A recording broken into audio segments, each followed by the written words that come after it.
Et on retrouve tout de suite Bernard Veil avec ses invités dans son émission Parlons Patrimoine. Jérôme, vous en pensez quoi, vous? Moi, je suis entièrement d'accord avec David. À partir du moment où on a un horizon d'investissement un peu long, il va commencer à y avoir des choses qui vont être à des niveaux de prix qui vont être attractifs pour intégrer un portefeuille dans une perspective de long terme. Voilà. Donc, je pense qu'il faut le faire progressivement. C'est très difficile d'imaginer pouvoir trouver le point bas. Donc, il faut vous dire que ce que vous allez acheter aujourd'hui ou demain, ça peut perdre encore 5, 10, 15% dans les jours qui viennent. Donc, c'est assez compliqué. Mais commencer à le faire progressivement, chercher des valeurs ou des supports qui ont des niveaux de valorisation attractifs maintenant et constituer une position qu'on est capable de garder à un horizon effectivement de plus de 5 ans, ça me semble être très sage. Alors, si je me réfère à ce que vous dites, donc pour acheter, il faut avoir de l'argent. Donc, ça veut dire que dans un portefeuille bien géré, il faut toujours avoir du cash, c'est ça? Dans une allocation de patrimoine global, en fait, ça dépend de chacun à sa vision, mais on a normalement toujours des actifs qui sont disponibles, qui vont être déployés vers des investissements à plus long terme. Donc, si on est 100% investi avant l'entrée en crise, bon, il n'y a pas grand-chose à faire parce que je pense que ce n'est pas la solution de se mettre à vendre maintenant. Ceci dit, si on n'était pas 100% investi, c'est peut-être l'occasion vous parliez tout à l'heure de se couper un doigt plutôt que de se couper un bras. Mais moi, j'ai aussi entendu, on dit par exemple, acheter au son du canon et vendre au son du clairon. Donc, on est clairement au son du canon en ce moment. Donc, je suis assez d'accord avec David sur le fait que c'est certainement une opportunité de reconstituer des positions pour le long terme. Alors, justement, je vais rebondir là-dessus, sur ce sujet, ce point précis. Et après, on va venir sur Alex, on va lui demander son avis aussi. Oui, j'ai dit, il vaut mieux se couper un doigt qu'un bras si la position n'est pas tenable à long terme. Mais non, mais c'est vrai aussi. C'était pas pour… Non, mais c'est juste pour que les auditeurs comprennent bien. Donc, si la position n'est pas tenable à long terme, c'est-à-dire que si on sait que cet argent ou une partie de cet argent, on va en avoir besoin dans 6 mois, dans 8 mois, alors qu'on ne sait absolument pas combien de temps va durer cette crise, on espère tous qu'elle va être courte, mais on ne sait pas combien de temps elle va durer, je pense qu'il faut se couper un doigt. Si par contre la position est tenable, je pense qu'il ne faut pas vendre. Qu'il ne faut surtout pas vendre si on peut tenir la position. Là, je vous rejoins quand vous disiez si on a investi tout son cash, bon, tant pis, il n'y a pas grand-chose à faire qu'attendre. Je pense qu'il ne faut pas vendre. Et si on a du cash, alors oui, acheter. Alors là, quand on me pose la question quand il faut acheter, j'ai toujours une réponse. Bien sûr, je ne peux pas vous dire si c'est lundi, mardi, mercredi. Mais quand vous pensez que la fin du monde est proche et quand vous pensez que c'est impossible d'avoir plus peur qu'aujourd'hui, c'est là qu'il faut acheter. Voilà. Quand vous êtes arrivé au bout, normalement, on est tous à peu près pareil. La tension est au maximum. C'est là qu'on est dans ce qu'on va appeler la survente. Tout le monde n'en peut plus. Et c'est là que les premiers, parce qu'ils n'en peuvent plus, vont commencer à racheter. Et comme il y a pas d'acheteurs, automatiquement, en rachetant, ces premiers, ils vont faire remonter la machine puisqu'on n'avait plus aucun volume acheteur et ils vont recommencer parce qu'ils ne savent plus quoi faire, ils n'en peuvent plus et ils se disent maintenant, il faut y aller ou alors de toute façon, autant fermer la boutique, on tire le rideau et puis on va faire autre chose. Et c'est à ce moment-là que les choses repartent. Et c'est là-dessus que je vais vous demander votre avis, Alex. Donc, Alex, vous êtes spécialisé en produits structurés. Donc, ça bouge un peu dans tous les sens aussi, puisqu'on sait que pour les produits structurés, il y a bien entendu le sous-jacent et le stress, mais ça, vous nous en parlerez tout à l'heure, qui fait bouger. Comment vous voyez ça? Comment vous vivez ça? Et comment vous gérez cette situation? Effectivement, donc je rejoins mes deux confrères. Il faut pas paniquer. Je pense qu'il faut regarder, il faut être bien entouré pour le choix du sous-jacent et surtout de la structure. Comme on l'a dit à juste titre, il y a la volatilité qui est montée. Par exemple, le VIX, qui est l'indicateur de la volatilité sur le marché américain, est en train d'atteindre un niveau qui est assez critique, entre guillemets. Donc là, on est au niveau de 36, 37. Il faut savoir que le VIX a touché la barre des 40 uniquement à 8 reprises depuis une quarantaine d'années. C'était le cas lors de la première vague du Covid, la deuxième vague du Covid, lors de la crise des subprimes, lors de la crise d'Enron, la crise russe en 98. Voilà, donc il y a eu plusieurs cas où la volatilité était très forte et il y avait de très belles opportunités parce que par la suite, les marchés, forcément, ont rebondi et on a permis d'avoir des belles plus-values sur les sous-jacents, sur les titres qu'on avait sélectionnés. Donc, nous, on utilise la volatilité à travers les produits structurés pour émettre des nouveaux produits, aussi bien sur le marché primaire que sur le marché secondaire. on aura l'occasion, comme vous l'avez dit Bernard, d'en parler lors de la deuxième partie qui sera consacrée aux produits structurés. Donc aujourd'hui, on ne vend pas. Voilà, nous, en tout cas, on peut à la fois vendre, mais si c'est pour arbitrer, pour aller sur autre chose. Après, si je n'ai pas de boule de cristal pour vous dire si les marchés vont monter ou baisser, ce n'est pas mon métier, je ne suis pas gérant.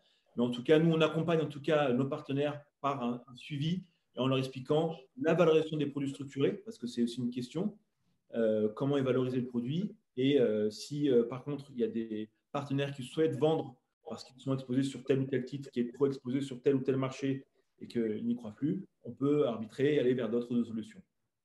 Quand on s'était parlé, quand on avait fait une émission avec vous durant la crise du Covid, la première vague en mars 2020, enfin, un petit peu après, vous nous aviez expliqué que très vite, les gens étaient revenus à l'achat et qu'il y avait très, très vite un volume d'achat et que pendant ces semaines de confinement, vous n'aviez jamais autant travaillé. Vous disiez ça avec le sourire.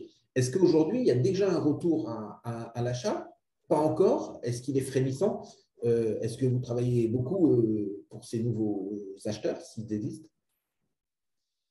Alors, pour être honnête, il y a une quinzaine de jours, quand la guerre a éclaté, oui. Mais en fait, le profil d'investisseur n'est pas le même. Nous, on accompagne à la fois des sociétés de gestion, des banques privées et également des conseillers en patrimoine indépendants qui ont des clients finaux un peu plus, profils plus patrimoniaux. Ceux qui sont plus, je dirais, experts en finance, ceux qui sont plus affûtés, oui, on saisit des opportunités pour acheter des produits structurés avec une forte volatilité, sur notamment des titres bancaires, par exemple, ou de l'automobile. En revanche, pour tout ce qui est patrimonial, au niveau des conseillers en patrimoine, il y a un peu moins d'appétit aujourd'hui pour ce type de structure et moins de stock picking ou de timing tout de suite. On est plus dans une phase d'observation. D'accord. Et là, donc, vous avez eu une espèce de redémarrage avec des gens qui feraient la bonne affaire. Et là, maintenant, avec ces 10 jours de baisse, c'est toujours soutenu. Il y a toujours ces gens qui vont chercher le… Oui, mais avec des structures un peu plus particulières. C'est-à-dire que les produits structurés, on fait des produits classiques, type protocole, etc. Les gens continuent ou commencent à réinvestir, mais en mettant des barrières de protection un peu plus fortes ou alors en optimisant le point d'entrée sur les marchés. On en parlait tout à l'heure. Avec le produit structuré, on peut optimiser son point d'entrée sur le marché. Quand on achète une action aujourd'hui, le cours initial est aujourd'hui. Avec un produit structuré, on peut optimiser son point d'entrée, soit en faisant une moyenne sur une période donnée, soit en prenant… D'accord, on ne va pas trop rentrer dans les détails, ça on en parlera un petit peu tout à l'heure. Et alors Maël, il va nous dire, moi je ne sais pas, ce n'est pas mon métier, mais ce n'est pas votre métier, mais qu'est-ce que vous faites quand même Maël? Qu'est-ce que vous avez envie de faire ou qu'est-ce que vous avez surtout pas envie de faire? Moi, j'ai plein d'idées. Non, moi, je dirais que moi, je vois ce qui se passe sur les portefeuilles que l'on a. Je trouve que les gérants, ils n'ont pas beaucoup bougé. Donc, pour reprendre ce que disait tout le monde, ils ne se sont pas encore renforcés. Ils n'ont pas beaucoup bougé. En tout cas, ils n'ont pas beaucoup vendu. Je suis un peu d'accord avec tout le monde. On ne sait pas trop ce qui va se passer. Est-ce que ça va être une guerre courte? Est-ce que ça va être une guerre longue? Pour l'instant, ça part plus pour être une guerre longue. Donc, à mon avis, la baisse des marchés, elle va continuer malheureusement encore quelques semaines. Il y aura des points d'entrée. Alors, je suis aussi d'accord avec Jérôme. Je ne sais pas si on sera au plus bas. On n'arrivera jamais à être au plus bas. Donc, il y aura des points d'entrée. Je pense qu'à un moment donné, les gérants vont se renforcer. Mais aujourd'hui, le meilleur conseil, malheureusement, c'est d'attendre et de ne pas investir tout de suite. Ok. Un point sur lequel je vais rebondir. On ne sait pas si ce sera une guerre courte ou si ce sera une guerre longue. Donc, si c'est une guerre courte, elle va bientôt finir. Et dans ce cas-là, si elle finit bientôt, elle devrait provoquer un retour haussier des marchés. Enfin, ça ne veut pas dire qu'on va revenir au point où on était avant, mais en tout cas, on va arrêter de baisser et on va rebondir et reprendre une partie du terrain gagné.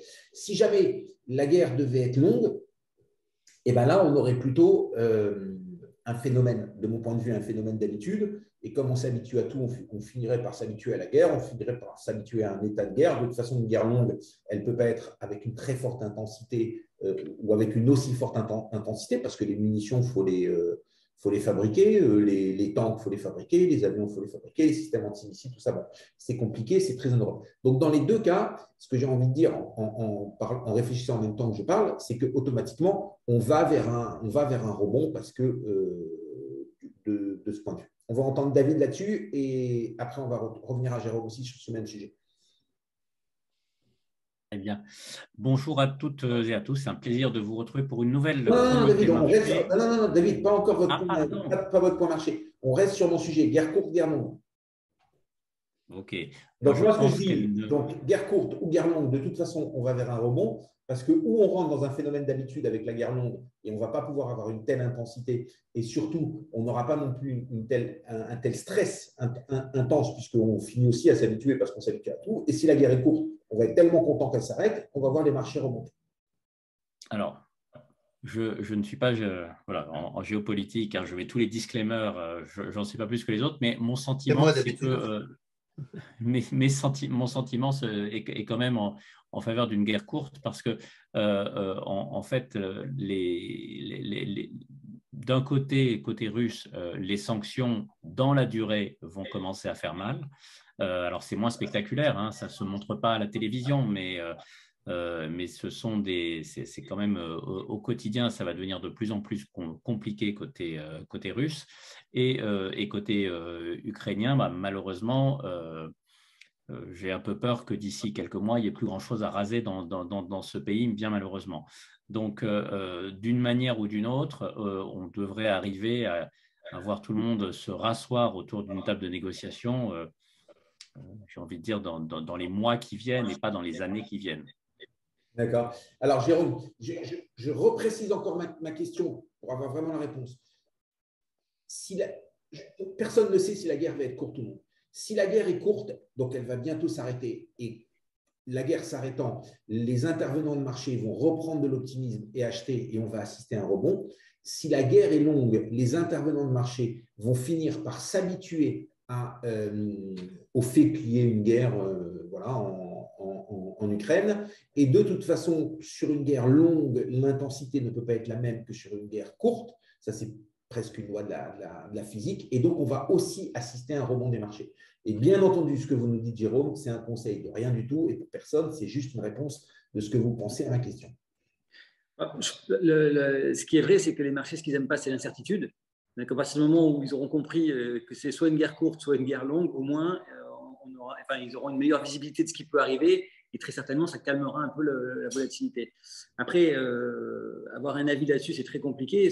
Mon sentiment à moi, il est que pour sortir de cette guerre, et comme dans toute guerre, en fait, il faut proposer une sortie honorable à vos adversaires. Et je ne vois pas bien la chose se mettre en place, en fait. Hein. Plus les sanctions deviennent sévères contre la Russie, plus la Russie va s'entêter.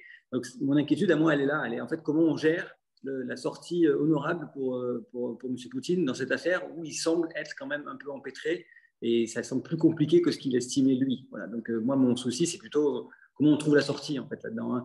Vous vous souvenez, il y avait ce livre très connu là, de Sun Tzu sur l'art de la guerre.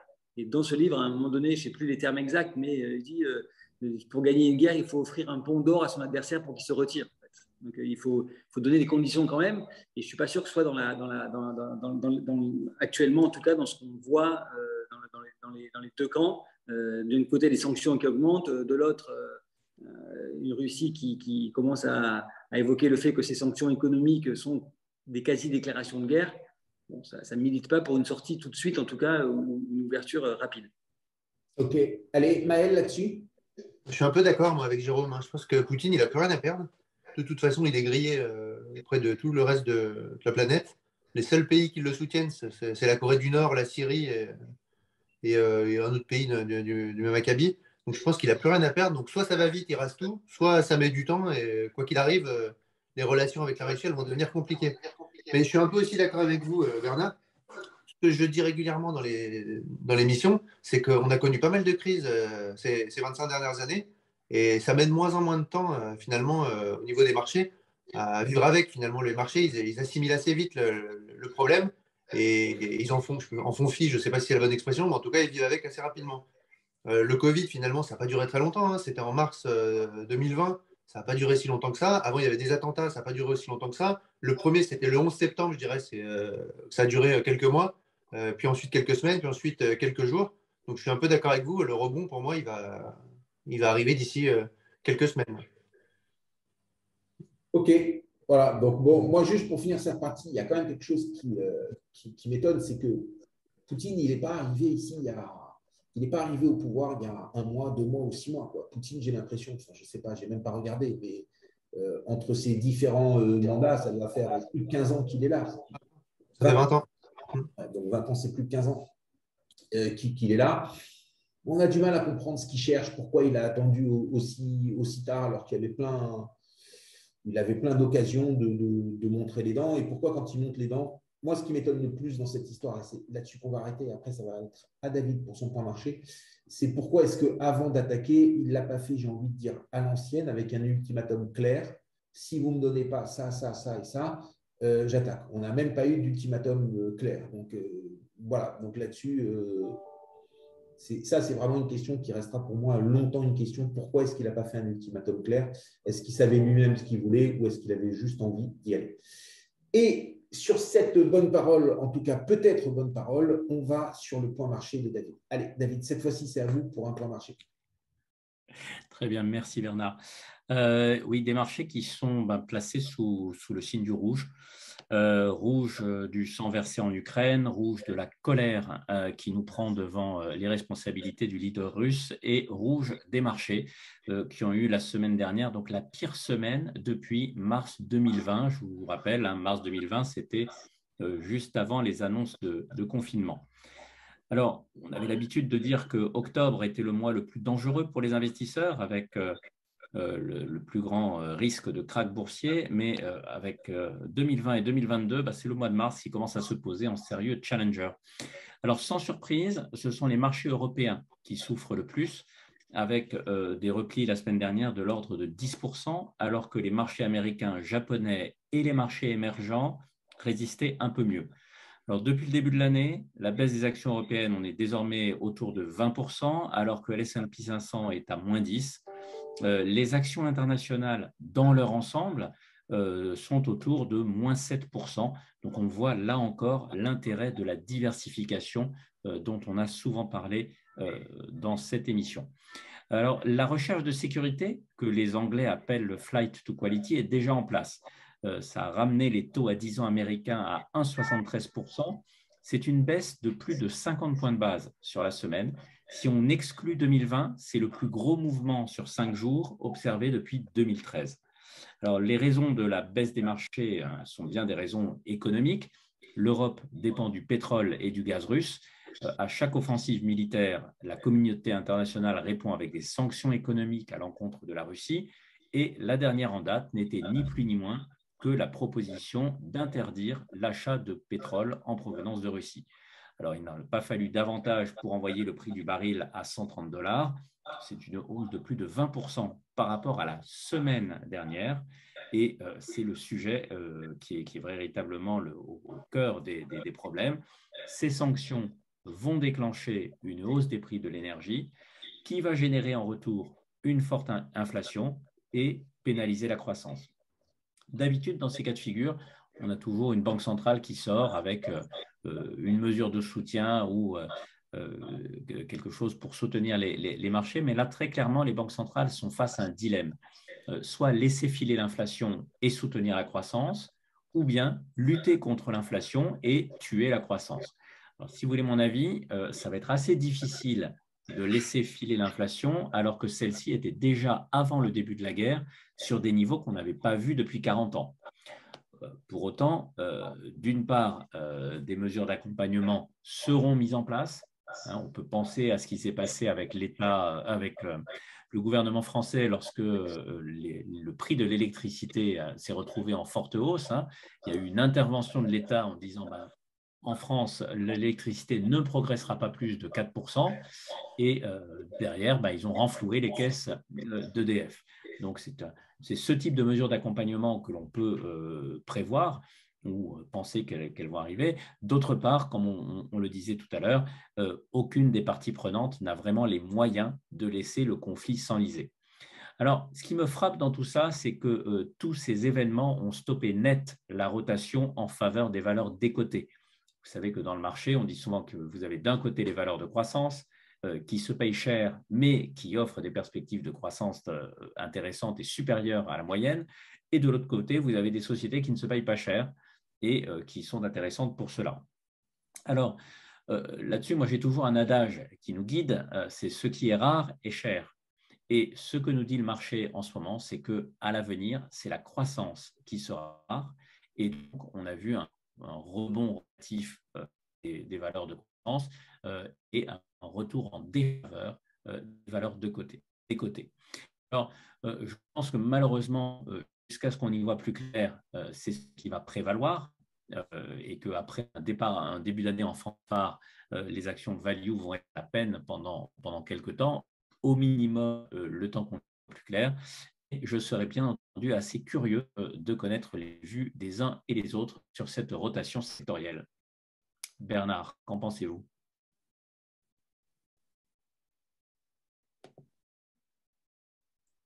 Pardon, il y avait un petit problème de micro, ça doit être meilleur. Juste avant l'édito, je parlais un petit peu des bancaires et des valeurs d'Orange. Donc, Orange a plutôt bien résisté. Donc, la téléphonie, c'est vraiment je pense que c'est vraiment de la value et ça a bien résisté. Les banques, elles sont parties en vrille, mais vraiment parties en vrille. J'ai envie de dire, de 2 ans de travail pour que ça revienne sur le dessus, que les gens en reparlent, que de la confiance revienne. Donc, c'est vraiment parti à veau et à l'à. Après, les valeurs de croissance, c'est clair que pour tout ce qui est militaire, et là, je suis persuadé que les dépenses militaires vont exploser dans les 10 années à venir et qu'on va avoir des programmes d'État avec des pays qui vont rehausser leurs dépenses pour les 5 prochaines années, pour les 10 prochaines années. Donc là, on a déjà vu des valeurs comme Thales très fortement augmenter. Voilà, donc je suis assez d'accord avec vous. Alors, il y a un petit Larsen. Il y en a un qui doit éteindre son micro. Alex, peux-tu essayer d'éteindre le micro? Ah ben voilà, on n'a plus de Larsen, donc c'était Dani. Donc là-dessus, assez d'accord. Il va falloir peut-être se revoir sur ces valeurs de croissance et des choses comme ça. Bon, il y a vraiment une grosse bizarrerie. Hein. C'est Total a baissé. Bon, Total a peu baissé par rapport à certaines autres valeurs, mais Total a quand même baissé. Et les valeurs pétrolières ont baissé. Vu le niveau du baril, il y a des profits en perspective assez énormes. Alors, est-ce que les intervenants de marché ont eu peur que l'État vienne se servir? Ça me paraît peu probable. C'est probable pour une société comme Total en France, où on peut avoir cette vision. Mais chez les autres, non. Voilà, non, ça me paraît pas probable. Voilà. Alors, on passe à Jérôme. Donc, Jérôme, croissance, value, réaction sur le point marché de David? Bon, je suis assez d'accord avec ce que dit David. Hein, puisqu'il y a de l'incertitude, finalement, ça donne de l'incertitude sur la croissance. Et donc, on va de nouveau, certainement, certains investisseurs vont privilégier les types de croissance et la visibilité. C'est assez logique. Pour autant, dans le secteur de la value, alors c'est un secteur assez large, mais effectivement, on y trouve l'énergie, par exemple, en ce moment, qui a des niveaux de valorisation qui sont assez attractifs, qui l'étaient avant la crise, qui le sont d'autant plus. Alors, même si le niveau actuel du pétrole, je pense qu'on ne peut pas bâtir de raisonnement à long terme sur un niveau actuel qui est très impacté par ce qui se passe en ce moment. Donc, voilà. Mais alors, depuis le début de l'année, les petites values sont quand même encore un peu en avance. Hein. Je regardais pendant que David parlait les performances du MSCI Value et du MSCI Croissance. Donc, est-ce que le balancier va repartir en faveur de la croissance? Je ne sais pas. En fait, c'est assez compliqué à dire. Il y a des titres classiques type croissance comme LVMH, je regardais aussi, qui ont effectivement corrigé de 25% maintenant, donc qui reviennent à des niveaux de valorisation qui sont finalement relativement attractifs. Donc très certainement, en tout cas, le balancier va se calmer un peu. Et ce que vous disiez, Bernard, sur les valeurs pétrolières, il y a un gros décalage entre les valeurs pétrolières américaines et européennes. Les valeurs pétrolières américaines ont beaucoup monté. Les valeurs pétrolières européennes n'ont pas fait grand-chose. Donc, je pense qu'elles subissent un peu la proximité européenne du conflit comme l'ensemble du marché. En fait. Mais il y a un gros écart entre les deux. D'accord. Alors, Alex? Ouais, moi je rejoins mes deux confrères. Je ne suis pas gérant, c'est un peu difficile pour moi de m'exprimer sur ce sujet, mais ce qu'on voit, c'est que c'est un conflit qui est plutôt européen, donc forcément les valeurs européennes sont plutôt celles qui vont plus être impactées que les valeurs américaines.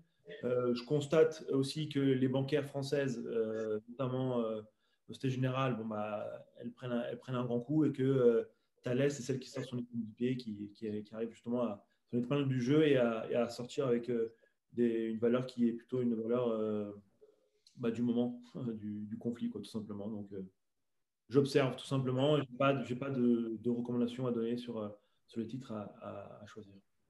Non, sans parler de recommandations sur des titres, mais comment est-ce que vous voyez un petit peu alors, parlons d'un mouvement. Ce mouvement value qui était vraiment amorcé, parce qu'il y avait beaucoup de demandes chez vous sur des… D'ailleurs, on a vu passer beaucoup de produits structurés sur Orange les dernières semaines, beaucoup sur les bancaires, et on sentait qu'il y avait une appétence sur ces produits-là et qu'on commençait à avoir peur un petit peu des valeurs de croissance qui cessaient de monter ou qui n'avaient cessé de monter et dont les prix donnaient le vertige. Est-ce qu'on sent un retour et que maintenant on vous interroge plus sur des valeurs de croissance, où il y a des retours sur des valeurs de croissance et les gens se méfient un peu des valeurs bancaires? Ou alors est-ce que non, des gens qui avaient des produits structurés sur des banques, je n'ai pas regardé, mais qui ont probablement dû baisser d'une bonne vingtaine de pourcents, si ce n'est pas plus, en l'espace de 10 jours, pensent que c'est plutôt un point d'entrée ou un point pour moyenner et vont continuer toujours, même, je n'ai même pas envie de dire à acheter, mais à vous interroger de manière quotidienne sur qu'est-ce qu'on peut avoir comme prix et qu'est-ce qu'on peut avoir comme offre intéressante là-dessus. En fait, ça dépend du profil de l'investisseur. C'est vrai qu'il y a énormément de demandes de cotation sur les bancaires parce que forcément, c'est les plus volatiles et les coupons sont très attractifs, parfois même à deux chiffres, même on dépasse parfois les 20%. Donc, ça crée de l'appétit, ça crée une envie de savoir quelles sont les conditions actuelles. Mais c'est vrai qu'il n'y a pas énormément de personnes qui traitent les bancaires aujourd'hui. C'est plutôt, comme je dis en première partie, c'est plutôt ceux qui sont un peu plus affûtés, qui connaissent les risques, qui vont sur les bancaires. Les indépendants sont pour l'instant plus sur des valeurs avec des revenus réguliers, type télécom, tout simplement, comme vous l'avez dit, comme Orange, tout à fait. D'accord. Maël, qu'est-ce que vous voyez, vous, un peu sur les portefeuilles qu'est-ce qui se passe un petit peu de votre côté? On sent ce mouvement. Alors, d'un côté, David, il parle d'un constat, hein, donc on l'a bien vu. À la baisse, on a bien vu que les valeurs de value ont plus baissé que les valeurs de croissance. Donc, ça, c'est un constat. Est-ce que vous sentez plus d'achat de fonds de croissance et moins de value? Non, moi je trouve que c'était déjà le cas l'année dernière, mais là, du coup, avec la crise, ça ne fait que se renforcer. C'est l'arbitrage des actions classiques, des titres classiques vers le non-coté. Donc le private equity, on a beaucoup de demandes là, d'arbitrage en ce moment en interne vers des fonds non-cotés, donc qui sont censés être décorrélés des marchés. Pas mal de produits structurés aussi là, en ce moment. Donc c'est vraiment ça la tendance de ces 2 dernières semaines. Et le non-coté, c'était déjà la mode, comme je le dis souvent, depuis 1 an ou 2. Et beaucoup d'immobilier là en non-coté. Donc de l'obligation privée ou des fonds. C'est vraiment ça que j'observe. D'accord. Alors, ça c'est une bonne question. Donc, ces crises à répétition et ces crises avec des amplitudes tellement fortes, elles ne vont pas un peu finir, passez-moi l'expression, par gonfler un peu les investisseurs qui vont aller vers du non-coté ou au moins avec le non-coté. Bon, à la fin des comptes, on peut aussi perdre ou aussi gagner avec le non-coté. Il ne faut pas croire que c'est mieux protégé. Mais en tout cas, comme on ne valorise pas, et de toute façon, on ne valorise pas au quotidien, on est plus tranquille avec ça. Donc là, on va entendre Jérôme. Alors, Jérôme parlera tout à l'heure, donc on ne va pas trop en dire, mais il a la particularité d'avoir un fonds qui n'est valorisé qu'une fois par mois. Donc déjà, il n'y a pas cette agression du quotidien, même si lui regarde au quotidien ce qui se passe. Et dans son fonds, il peut aussi avoir du non-coté, donc où les événements court terme sont beaucoup moins regardés. Qu'est-ce que vous en pensez, vous? Vous sentez autour de vous, donc c'est vos clients ou les gens qui vous suivent, qui vous font confiance, un peu cette lassitude ou cette potentielle lassitude de ces hauts et de ces bas, de ces marchés? Ou non, ceux qui sont là, ils font avec? Non, alors, moi, je parle qu'à des investisseurs professionnels, donc c'est particulier. Mais non, moi, je trouve que c'est plutôt une opportunité d'être sur le marché coté parce que il y a des moments comme on va vivre en ce moment, comme on a traversé en 2020, où vous allez avoir l'opportunité d'acheter à des prix très attractifs des actifs. C'est-à-dire qu'en fait, vous avez en permanence, toute la journée, la possibilité d'acheter ou de vendre à un prix. Donc, quelqu'un qui est un peu contrariant, comme me disait tout à l'heure David, ne panique pas, regarde froidement les choses et déploie un plan d'investissement stratégique et s'y tient au-delà des émotions, c'est une formidable opportunité de pouvoir intervenir sur des marchés cotés. Hein, parce que Warren Buffett disait le meilleur associé, c'est Mr. Market. Parce que Mr. Market, tous les jours, quand vous arrivez au bureau, sur sa porte, il vous dit le prix auquel il est prêt à acheter ou vendre les actions de votre société. Et donc, c'est quand même une chance incroyable de pouvoir jouer avec ça. Donc, je ne vois pas, moi, en tout cas, de lassitude des marchés cotés. Ce que je vois, par contre, c'est que dans les portefeuilles de beaucoup d'investisseurs, de grands investisseurs privés ou d'investisseurs institutionnels, la part du non-coté était relativement faible par rapport à ce qu'on peut trouver aux États-Unis ou dans les grands fonds de pension. Et donc, il y a un rééquilibrage qui est en train de se faire. Et très certainement, il se fait à marche forcée parce que les performances ont été très bonnes. Et donc, il y a une espèce d'engouement et de volonté d'augmenter l'exposition du non-coté dans les portefeuilles. Alors, pour moi, il faut faire attention à deux choses. La première, c'est que tout ce qui est private equity, on va dire standard, donc de buy-out, de croissance, a énormément bénéficié des phénomènes de baisse des taux et de taux très bas. Donc, il y a eu énormément de leviers et ça a beaucoup joué dans la performance.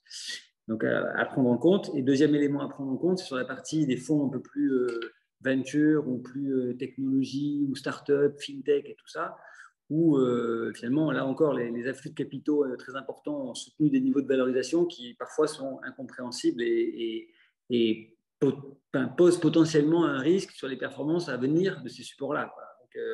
Donc j'aurais tendance à dire que ce n'est pas le paradis de nos côtés non plus. Hein. C'est-à-dire qu'il faut faire attention dans l'allocation. Mais effectivement, pour des investisseurs qui peuvent être soit stressés par la volatilité des marchés, soit qui ne veulent pas subir le mark-to-market du prix et des événements, c'est une classe d'actifs qui peut être intéressante à intégrer en patrimoine.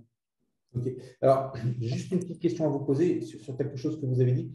Vous avez dit qu'aux États-Unis, il y a beaucoup plus de non-cotés dans les portefeuilles qu'en France et que donc il y a un phénomène de rattrapage.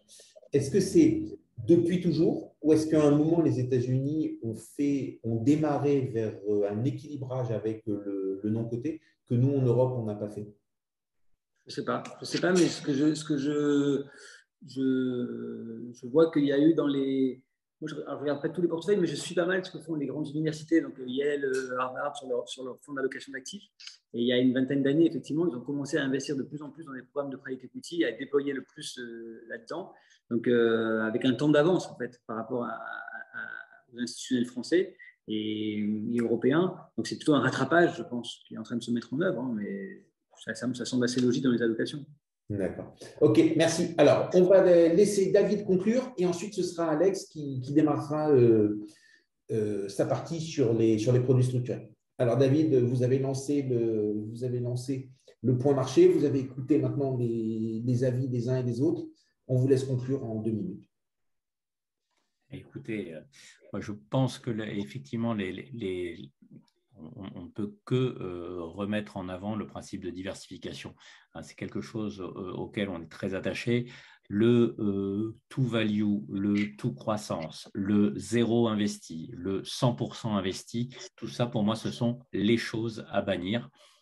Et c'est véritablement le sujet moi, sur lequel je voudrais laisser nos auditeurs.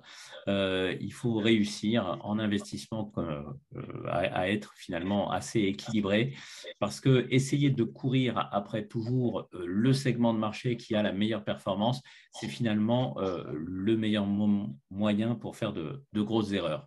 Donc voilà, c'est juste là-dessus que je voudrais vous laisser et surtout, encore une fois, ne pas craquer au mauvais moment. Hein. Encore une fois, c'est vraiment les émotions sont véritablement les plus grands ennemis de l'investisseur. Super, merci beaucoup David. Bon, écoutez, on va voir comment les marchés se comportent et on en reparlera. Alors, Maël, je vous vois lever le doigt. Ouais, juste, moi, je voulais conclure parce que c'est moi qui ai ramené le sujet du non-coté sur le marché. On en voit beaucoup, mais je suis tout à fait d'accord avec ce qui vient d'être dit, hein. Je ne pense pas que les gens vont se lasser des marchés actions. Alors, les cycles sont plus courts, mais en 2020, on a fait une année extraordinaire sur les marchés actions. 2021, ça a été une très belle année. Donc, je pense qu'il faut juste saisir finalement la balle au bon moment. Et je pense que, comme vous le disiez, dans une allocation type, il faut du non-coté, il faut des actions, il faut des obligations, il faut un peu de tout. Le principe de diversification, c'est le b.a.-ba de la gestion de sortie. Parfait. Allez, Alex, c'est à vous. Les produits structurés par Alex Bagdasarian de Léontech. On vous écoute, Alex. Il y a votre micro, Alex. Il faut déverrouiller votre micro. Pardon. Super. Voilà, parfait. Parfait. Donc, on va peut-être parler des produits structurés, faire peut-être une présentation historique des produits structurés et définir également ce que c'est qu'un produit structuré. Donc, un produit structuré, c'est un produit financier qui est monté par une institution financière, une banque, et qui peut être souscrit en compte titre ou en assurance vie en France ou au Luxembourg. Donc, autrement dit, il ne faut aussi pas oublier que les produits structurés sont des produits complexes qui ne peuvent pas donc être achetés directement auprès de Léontech ou auprès d'un émetteur, mais uniquement à travers un professionnel de la finance, tel un indépendant, une banque privée ou une société de gestion. Et j'invite tous les investisseurs à consulter à leur conseiller financier compétent pour pouvoir prendre part à un produit structuré. Ça, c'était la petite introduction sur les produits structurés. Si on fait un petit historique, en fait, les produits structurés ont été lancés dans les années 90. Et à la base, ils étaient dédiés uniquement aux investisseurs qui étaient fortunés. Pourquoi? Parce que le coût de fabrication d'un produit structuré était assez important. J'aime bien prendre toujours cet exemple-là. Moi, quand j'ai commencé maintenant, il y a plus de 10 ans, à l'époque, quand on voulait créer un produit structuré dédié, le conseiller en patrimoine faisait son cahier des charges avec ses clients et ensuite interroger le responsable des partenariats que je suis, donc le sales, ce qu'on appelle en salle de marché, avec le cahier des charges du produit. Moi, je devais aller voir l'ingénierie, la structuration pour leur demander de mettre en place ce produit. La structuration et l'ingénierie devaient demander le prix de chaque option au trader. Le trader répondait, l'ingénierie faisait la formule, me communiquait le prix et moi, je communiquais au conseiller en patrimoine. Le conseiller en patrimoine, par exemple, en parlait à son client qui lui disait, moi, finalement, je ne veux pas investir sur Bouygues, mais je veux investir sur Total. Et le même processus se mettait à nouveau en marche. Je devais à nouveau interroger la structuration, qui demandait au trader, etc. Donc ça, c'était excessivement long. Ça pouvait prendre une demi-heure, une demi-journée, voire une journée, voire plus pour avoir un prix. Et une fois qu'on se mettait d'accord pour lancer un produit, il fallait générer les documents juridiques, ce qu'on appelle la term sheet, qui est le contrat du produit structuré, qui devait être checké par l'ingénierie, mais également par les différents départements légaux, documentation, etc. Donc, c'était un process qui était très long, qui était extrêmement sélectif. Et donc, forcément, le coût de fabrication d'un produit structuré était assez important. Et puis, au bout d'un certain temps, donc Léontech qui a été créé en 2007, on s'est rendu compte que la plupart des produits structurés qui étaient émis avaient plus ou moins la même structure finalement. C'était juste les paramètres qu'il fallait modifier. Donc, on a commencé à introduire le digital, tout simplement, dans la finance et dans les produits structurés pour automatiser toute la chaîne de création du produit structuré. Ça veut dire que lorsque un conseiller en patrimoine arrivait avec un cahier des charges, moi, aujourd'hui, j'ai un outil interne qui me permet de rentrer toutes les caractéristiques dans mon outil. Et donc, ces outils-là sont envoyés et sont actualisés tous les jours, à chaque instant également quand les marchés quand les conditions de marché le nécessitent, de mettre en valeur les prix des options, etc., dans le pricer. Donc, tout le process qui mettait une journée, voire un jour pour avoir un prix, maintenant, on l'a en un seul clic. Donc, en un seul clic, on a toutes les variations, toutes les cotations pour Bouygues, pour Total ou pour tout autre produit structuré. On l'a en un claquement de doigts. Pareil pour la génération des documents, la term sheet, le KID et le marché cible, tous ces documents qui sont des documents qui sont obligatoires aujourd'hui. Donc, le coût de fabrication à l'époque qui était avec une taille minimum de 1 million d'euros pour créer un produit structuré sur mesure, avec le temps, le digital et l'arrivée de l'automatisation de la création des produits structurés, aujourd'hui, on peut créer un produit sur mesure à partir de 50 000 euros. Ce qui fait que les produits structurés qui avant, comme je dis, étaient plutôt pour une clientèle fortunée, aujourd'hui, maintenant, a toute sa place dans les allocations, prend plus de part dans l'allocation des portefeuilles des investisseurs. Aujourd'hui, on considère qu'entre 5 et 30% d'un portefeuille en produits structurés, c'est ce que l'on peut voir si on devait faire une photographie d'un portefeuille type d'un investisseur aujourd'hui. Donc ça, c'est la première chose, c'est que le produit structuré est aujourd'hui beaucoup plus accessible qu'il n'était à une époque, puisque le coût de revient et de fabrication d'un produit structuré a considérablement été réduit aujourd'hui, et qu'à partir de 50 000 euros, on considère que les coûts sont amortis pour émettre un produit structuré. Ça, c'est la première chose. Alors là, on a fait un petit peu l'histoire des produits structurés. On va juste regarder comment ça risque de se passer. Donc, OK, 1 million d'euros. Bon, il y a eu une période intermédiaire quand même où il y avait des grossistes qui les achetaient pour 1 million ou des compagnies d'assurance et qui les fractionnaient en petites parties. Mais c'est vrai qu'aujourd'hui, et je vois, nous, on est les principaux gagnants. Quand on a une idée, si on a un, deux ou trois clients qui souscrivent à l'idée, bon, on peut faire un produit qui va être acheté par un, deux ou trois clients, voire même un seul client. Et même s'il n'a pas beaucoup d'argent à mettre, on peut toujours le faire. Donc, on a quand même gagné beaucoup d'agilité sur ce secteur. Est-ce que c'est une tendance, à votre avis, qui va continuer et demain, on verra des produits structurés offerts à partir de 10 000 euros ou voire un peu comme ces plateformes de crowdfunding où à partir de 10, 20 euros de crowdlending ou avec des prêts, où aujourd'hui, en fin de compte, comme de toute façon, tout c'est du digital, la ligne, elle coûte quelques centimes. Et même si quelqu'un veut mettre 50 euros dessus ou 1 000 euros, allez, 50 euros, j'exagère peut-être, mais pas mal de plateformes sont à 1 000 ou 2 000 euros, on peut y aller. Vous pensez que c'est des choses qui pourraient arriver?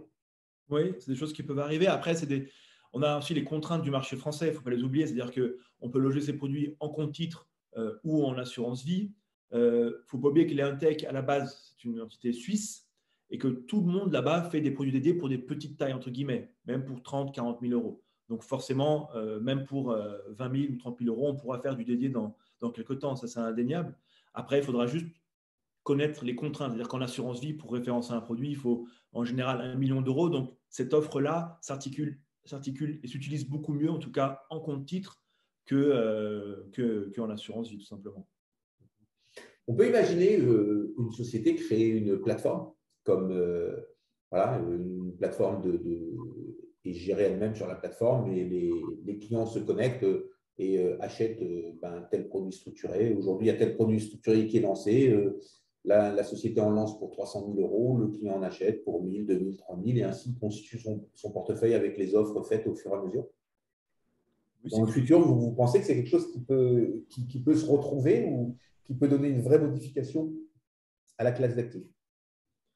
Bon, en tout cas, ce qui est sûr, c'est que l'accès aux produits structurés au plus grand nombre, c'est flagrant. Donc forcément, il y aura des petites plateformes comme ça qui vont se créer et qui vont essayer de rendre cette classe d'actifs accessible au plus grand nombre. Donc il y en a qui sont en train d'essayer de le faire en tout cas, et avec le temps, les tailles sont en train de réduire et la part est à 1 000 euros. Le nominal est à 1 000. Donc à partir de 1 000 euros, tout simplement, on pourra investir sur des produits structurés, oui, tout simplement. Oui. Parce qu'aujourd'hui, vous nous dites que les produits sont des produits complexes, donc il faut faire attention. Mais tout ce qui est simple aujourd'hui a été compliqué un jour. Tout à fait. Voilà, donc demain, vous serez parmi les produits simples et il y aura d'autres choses, d'autres créations qui seront dites compliquées. Voilà, mais bon, une fois que ce sera rentré dans l'analyse de tous et dans le quotidien de tous, ça deviendra automatiquement simple. Et on le voit bien génération après génération. Hein, donner un iPhone à une personne de 90 ans, ça va être un peu plus compliqué pour lui. Exactement. Après, au début des années 2000, c'était des produits qui étaient très compliqués, qui étaient peut-être un peu mal compris par les investisseurs. Et puis l'AMF est intervenue et ça va dans le sens de l'industrie et des produits structurés en fait. Ça permet de limiter les risques et de protéger les investisseurs. Donc toutes ces choses-là sont très bonnes pour l'industrie des produits structurés. On s'en félicite en tout cas d'avoir un contrôle permanent des opérations, enfin des produits et s'assurer que les produits soient simples et compréhensibles en tout cas par les investisseurs finaux. Ok. Alors ensuite, les produits, le chemin de la création d'un produit, ça se passe comment? Alors, le chemin de la création d'un produit, peut-être prendre un exemple, tout simplement, on va prendre l'exemple de l'exemple, parce qu'en fait, un produit structuré, c'est un produit financier qui est vraiment réservé, qui permet, grâce à l'ingénierie, de créer un produit sur mesure avec ses anticipations et selon son profil de risque. Donc, on peut à la fois investir sur tout ce qui est listé, donc que ce soit des actions, des indices, des matières premières, etc. On va prendre le produit qui est le plus connu et le plus utilisé sur le marché français, qui est l'autocall. On va prendre par exemple un investisseur qui veut investir sur le marché français, qui ne veut pas faire de stock picking en choisissant tel ou tel titre, mais qui veut plutôt investir sur l'indice global, le CAC 40, qui reprend les 40 plus grosses capitalisations boursières.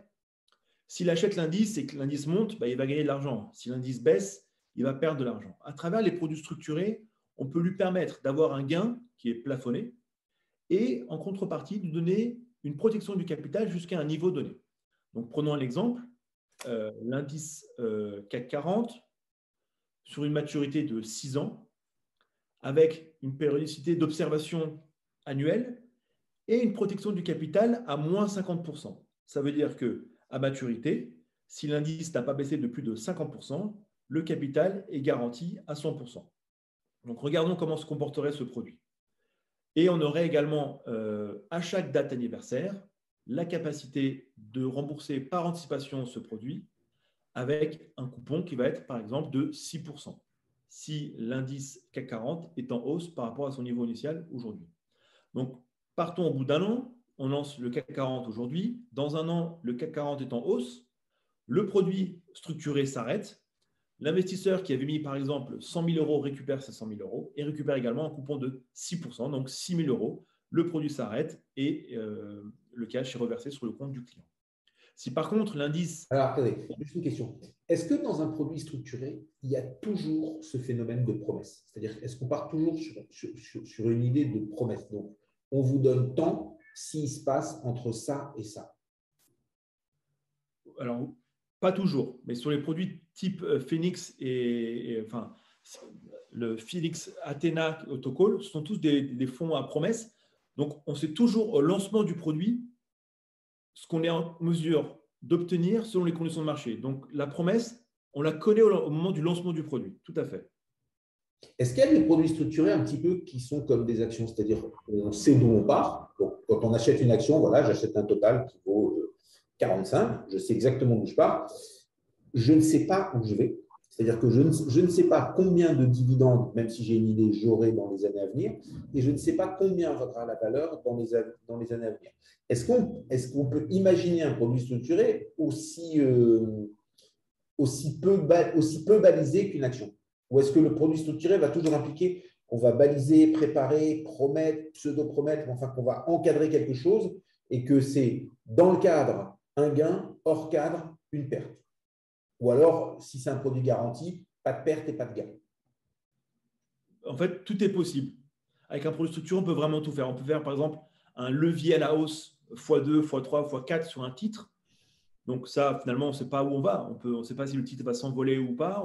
Tout est possible. Il faut juste en fait, connaître le profil de risque de l'investisseur et surtout ses anticipations sur les marchés. Est-ce qu'il pense que le titre va rester dans un niveau entre, par exemple, Total entre 45 et 25 euros, ou il pense que Total va s'envoler et il veut en maximiser son bénéfice en prenant un levier à la hausse. Donc, tout est possible, tout est imaginable.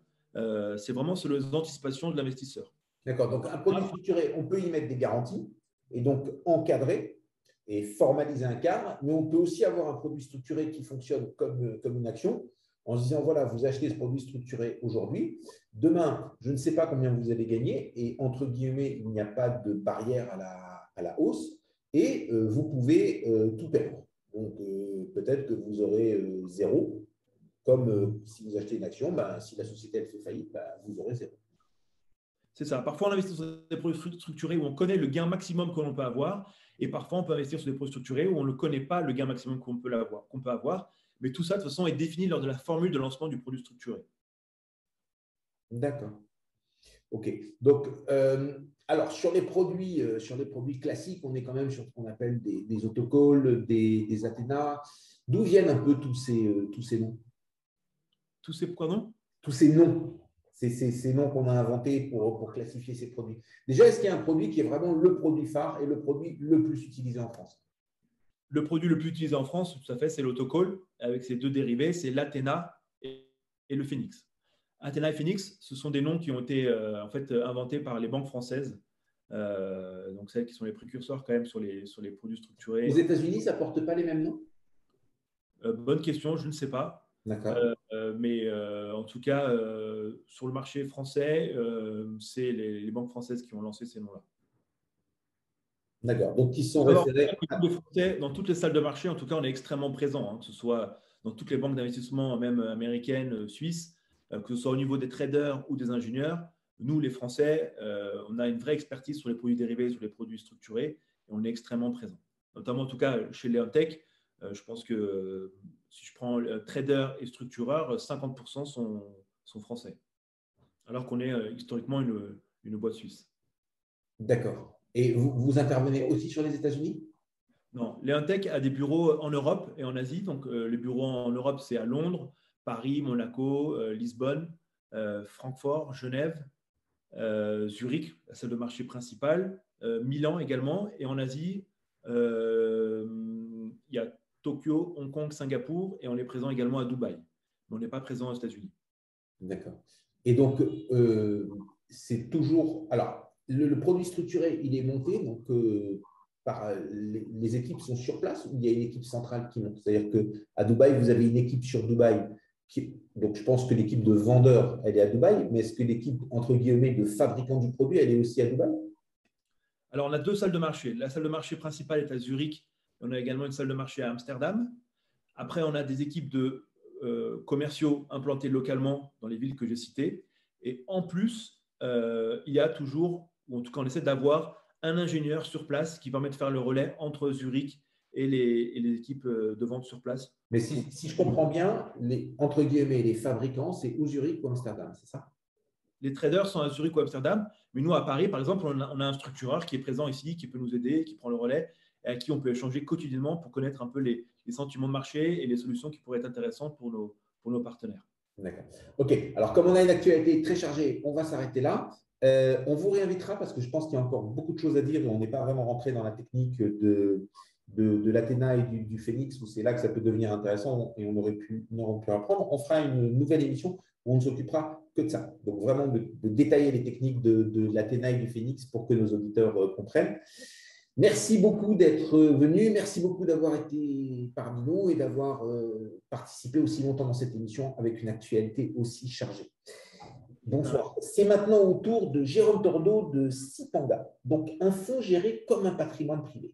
Alors, c'est très, très intéressant. Donc, Jérôme, en deux mots, vous avez créé Sipanga après avoir vendu vos parts de Sycomore, que vous aviez aussi fondé ou cofondé. Donc, vous veniez d'un univers de la gestion traditionnelle et après en être sorti, vous avez dit, je vais continuer à gérer, mais d'une manière moins traditionnelle et d'une manière un petit peu plus innovante. C'est ça?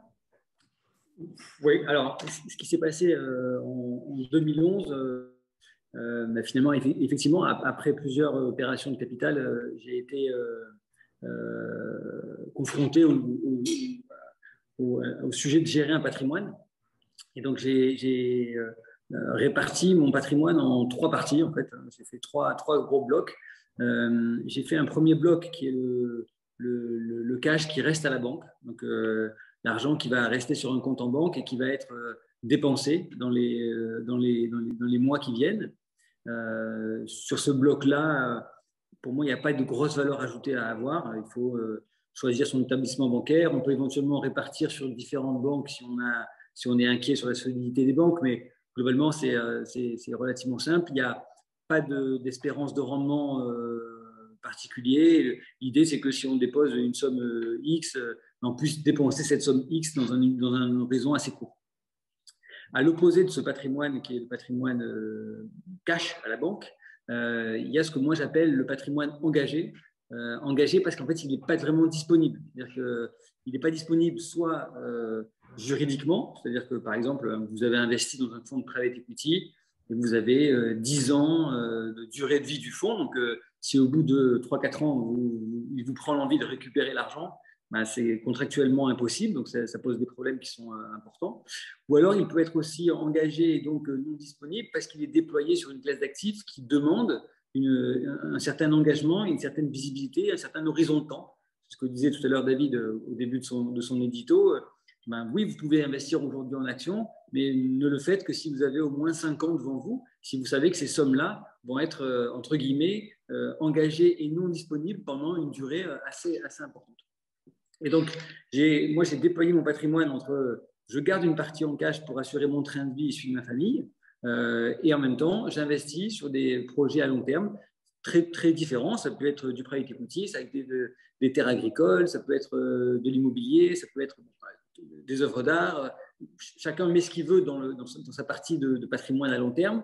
Mais en tout cas, on y retrouve tout ce qui n'est pas disponible ou tout ce qui potentiellement entraînerait des coûts si on devait le récupérer. C'est-à-dire que si vous avez une maison secondaire au Portugal, par exemple, Bernard, et que vous voulez la vendre immédiatement, en tout cas en 3 semaines ou en 3 mois, ça va être possible, mais vous allez certainement être obligé d'accepter une décote sur sa valeur. Et donc, vous allez être un vendeur forcé et vous allez être pénalisé d'être obligé de sortir de cet actif qui, lui, est un actif de très long terme. Donc, j'ai bien réparti le patrimoine dans ces 2 poches. Et puis, je me suis retrouvé finalement avec une partie de patrimoine liquide entre les deux, c'est-à-dire des liquidités qui allaient potentiellement être consommées, mais pas dans les prochains mois, c'est-à-dire qui allaient être consommées dans les 2-3 ans, et des liquidités qui n'étaient pas encore déployées vers le patrimoine de long terme, c'est-à-dire des liquidités qui étaient disponibles pour faire des investissements longs, mais les investissements longs n'ayant pas encore été identifiés, ces liquidités elles restaient en attente de déploiement. Et donc là, la question de la gestion de cette poche de liquidité s'est posée. Et en regardant en fait ce qui se faisait entre guillemets dans le marché des produits financiers ou des OPCVM qui étaient proposés, tous les fonds dits plutôt patrimoniaux et qui donc répondent à cet objectif d'un horizon, on va dire 3-5 ans à peu près, étaient composés de 2 moteurs de performance. En gros, une partie action, une partie obligation. Et c'était souvent, on va dire, les 40% d'actions, 60% d'obligations. Et voilà comment était structuré à peu près l'ensemble de ces produits. Et quand moi j'ai regardé ça, ça me semblait ne pas répondre à une exigence qui a été aussi évoquée tout à l'heure par les intervenants, qui était l'exigence de diversification, c'est-à-dire d'avoir finalement un portefeuille plus diversifié qu'avec simplement 2 moteurs de performance. Et donc, un peu de manière, on va dire, hasardeuse, finalement, j'ai décidé de créer un fonds pour moi et d'y mettre dans ce fonds ces liquidités qui allaient être soit dépensées dans quelques années, soit déployées vers du patrimoine de long terme, avec comme objectif de performance l'idée de me dire, finalement, ce que je ne consomme pas aujourd'hui, je veux pouvoir le consommer demain. Donc, finalement, cet argent que je vais parquer là, il faut qu'il garde son pouvoir d'achat. Et donc, il faut qu'il ait une performance qui soit assez significativement supérieure à l'inflation, puisque finalement, c'est l'érosion qu'il va subir en attendant d'être soit consommé, soit investi. Et pour le gérer, c'est ce que je vous disais tout à l'heure, finalement, je me suis inspiré de ce que je voyais, de ce que je trouvais bien fait parmi les investisseurs institutionnels, et notamment de ce que j'avais pu découvrir dans les universités américaines sur la manière qu'ils ont de gérer leur fonds de pension, en tout cas leur fonds de dotation, avec une approche très, très diversifiée. Et donc, j'ai créé le fonds Sipanga que j'ai appelé Sipanga Diversified. Donc, c'était vraiment la base, c'était la diversification. Et j'ai veillé à ce qu'il soit très diversifié tant en termes de classe d'actifs qu'en termes de sous-jacents. C'est-à-dire que vous trouvez dans le portefeuille des actions, bien évidemment, mais de différents pays, de différents styles. Donc, vous allez avoir des actions européennes, des actions américaines, des actions asiatiques, vous allez avoir des petites valeurs, des plus grandes valeurs, vous allez avoir des actions qui sont plutôt orientées sur la croissance ou des fonds actions qui sont plutôt orientés sur la croissance, des fonds qui sont plutôt orientés sur la value, vraiment une diversification assez large des stratégies au sein de la poche action. Mais vous avez aussi dedans du high yield, du distressed, un peu de private equity, un peu de dette privée, des matières premières, de la gestion alternative, des arbitrages, de l'immobilier. Vraiment, l'idée, c'était vraiment de représenter le plus possible l'ensemble des classes d'actifs avec de nombreux sous-jacents, soit en investissant en direct, c'est-à-dire que finalement, si j'ai une conviction sur une société particulière, on peut tout à fait aller acheter des titres d'une société cotée, soit à travers des gérants, c'est-à-dire qu'il y a des domaines que je ne maîtrise pas ou des expertises qu'on n'a pas sur certaines stratégies qui sont très pointues. À ce moment-là, on va investir dans le fonds de certains gérants ou pour certaines zones géographiques ou pour certains styles de gestion. Où là, par exemple, on a dans le fond, ça fait plusieurs années maintenant qu'on a un biais assez marqué sur les. Enfin, un biais. On a un petit biais énergie, commodity, matières premières, qui était pour nous une thématique intéressante parce qu'on y trouvait des titres qui étaient assez peu valorisés. Et puis, on sortait d'un cycle de 10 ans de sous-investissement qui finalement a créé des déséquilibres entre offre et demande. Donc, on a déployé un peu de capital dans ce secteur-là. On l'a majoritairement fait à travers des fonds d'investissement pour aller chercher des gérants qui sont finalement des spécialistes du pétrole, de l'uranium ou des énergies que nous, on connaît moins bien. Donc voilà la genèse du fonds Sipanga, créé il y a un peu plus de 10 ans maintenant, en octobre 2011, sur cette logique qui était de dire diversifions au maximum et soyons le plus prudent possible par la diversification et par l'ajout de différentes classes d'actifs qui finalement on le voit en ce moment par exemple, on a des sous-jacents qui souffrent de la crise, mais on en a aussi, notamment toute la partie énergie, qui eux se tiennent très bien et finalement viennent apporter leur pierre à l'édifice pour créer un profil de risque qui soit un profil supportable. C'est-à-dire que ces liquidités qui sont parquées dans ce fonds-là, elles ne doivent pas causer de problème. C'est-à-dire que le soir, quand moi j'éteins la lumière et que je veux dormir, je ne veux pas être inquiet de ce qui se passe dans ce portefeuille. On a d'autres sujets. Je vais rebondir là-dessus. Donc, ça veut dire que, si j'ai bien compris, c'est un fonds carte blanche, vous ne vous interdisez rien. Ah oui, ça c'est sûr. Mais par contre, c'est un fonds qui est, alors je ne sais pas comment on va le qualifier, mais soit prudent, soit équilibré prudent, parce que vous vous interdisez quand même de prendre trop de risques. Non, alors ce que je m'interdis, en fait, on ne s'interdit pas de prendre des risques. C'est-à-dire que. Non, trop de risques. Oui, mais il faut définir ce que c'est le risque. En fait, le risque, pour moi, c'est la perte, on va dire, c'est la perte permanente en capital. C'est-à-dire que le risque, pour moi, ce n'est pas la volatilité, ce n'est pas de faire moins bien, mieux que mon voisin, d'être mal classé. Ce n'est pas mon sujet. Le risque, c'est la perte en capital. Et donc, la perte en capital, elle peut être plus ou moins risquée en fonction des niveaux de valorisation, par exemple. C'est-à-dire quand vous allez acheter une société et que vous la payez 5-6 fois son multiple de résultats d'exploitation, finalement, votre risque de perte en capital est limité par le niveau de valorisation à l'entrée. Si vous allez acheter une star de la cote et que vous payez ça 40 fois les résultats d'exploitation, là, si vous vous êtes trompé ou s'il y a un phénomène de marché qui vient mettre un grain de sable dans la machine, le risque de perte est très important. Donc, en fait, ce produit, son idée, c'est que les pertes absolues soient limitées pour raccourcir le temps de retour à meilleure fortune. C'est-à-dire que ce n'est pas un problème de baisser. Le tout, c'est que si vous perdez 30 ou 40%, le temps pour revenir à votre patrimoine initial va être un temps qui va être très long et qui, du coup, va finalement vous pénaliser pour un produit comme celui-là. Parce que, encore une fois, dans ce produit, il y a des liquidités qui vont être consommées dans les 24 mois, par exemple, ou dans les 18 mois. Donc, si finalement, dans 18 mois, vous êtes encore 25% en dessous du prix auquel vous avez parqué vos liquidités, ben, vous allez vous trouver obligé de racheter ça pour les consommer et enfermer une performance négative. Donc, l'idée de ce produit, c'est évidemment de limiter les pertes absolues aux environs de 10-15%, puisque finalement, si vous perdez 10%, vous pouvez assez facilement revenir à votre niveau initial, parce que vous perdez 10, il faut en gros gagner 11 pour revenir à votre niveau initial. Quand vous perdez 50%, il faut que vous doubliez, il faut faire 100% après pour revenir à votre patrimoine initial. Donc, la volonté de ce produit, c'est de limiter les pertes absolues et les drawdowns, en fait. C'est vraiment ça la logique. Et ensuite, deuxième objectif, c'était que sur un horizon de 3 à 5 ans, il ait une performance qui soit assez significativement supérieure à l'inflation pour protéger le pouvoir d'achat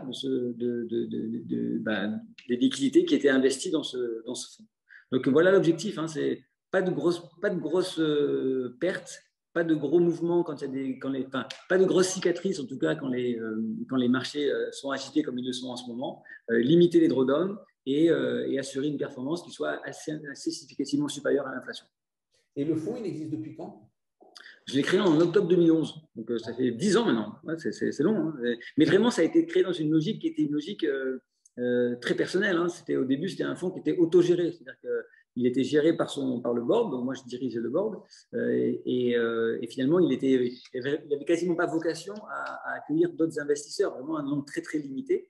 Puis petit à petit, finalement, j'ai donné le code ISIN à des amis ou à d'autres personnes avec qui on travaillait, quelques co-investisseurs, et donc le fonds a grossi au point où on a dû créer une société de gestion maintenant pour assurer la gestion du fonds. Alors, ça reste un tout petit fonds, hein, parce qu'il fait en gros 140 millions. Donc, ce n'est pas un gros fonds par rapport à l'industrie de la gestion et à ce qui se passe sur la place de Paris dans les fonds patrimoniaux. Mais au final, ça a dépassé le stade purement personnel pour devenir quelque chose qui soit plus institutionnel.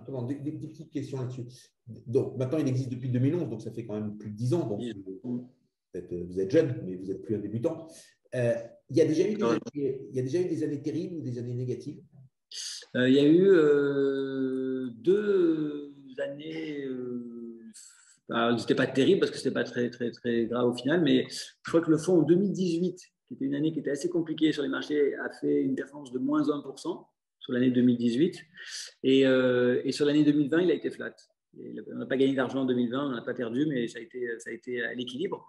Voilà, donc c'est un fonds qui a fait à peu près 6,5% par an en moyenne depuis une dizaine d'années, avec 2 années en gros à zéro, qui étaient 2018 et 2020.